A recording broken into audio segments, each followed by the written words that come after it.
મારું નામ જીગર વાઘેલા છે। હું આણંદ કરમસદ આણંદ મહાનગરપાલિકાનો રહેવાસી છું। આ જે તમે પાછળ મહાત્મા ગાંધીનું જે ભીત ચિત્ર જોઈ રહ્યા છો એ દિવાલ કોઈ સામાન્ય દિવાલ નથી, એ જાહેર શૌચાલય એટલે આપણે સાદી ભાષામાં કહીએ કે મૂતળીની દિવાલ છે।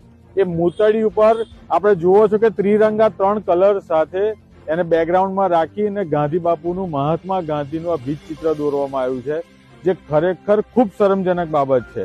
આ બાબતે હું કમિશનર શ્રી તેમજ કલેક્ટર શ્રીને નમ્ર વિનંતી કરું છું કે આનું જેમ બને તેમ જલ્દી આ ભીત ચિત્રને અહીંયાથી હટાવવું જોઈએ।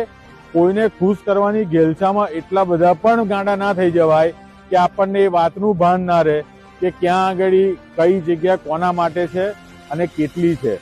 આ તાત્કાલિક આ ધોરણે અહીંયાથી આ હટાવો અને અહીંયા બીજું કોઈ ચિત્ર દોરો। આ મહાત્મા ગાંધીનું કાયદેસર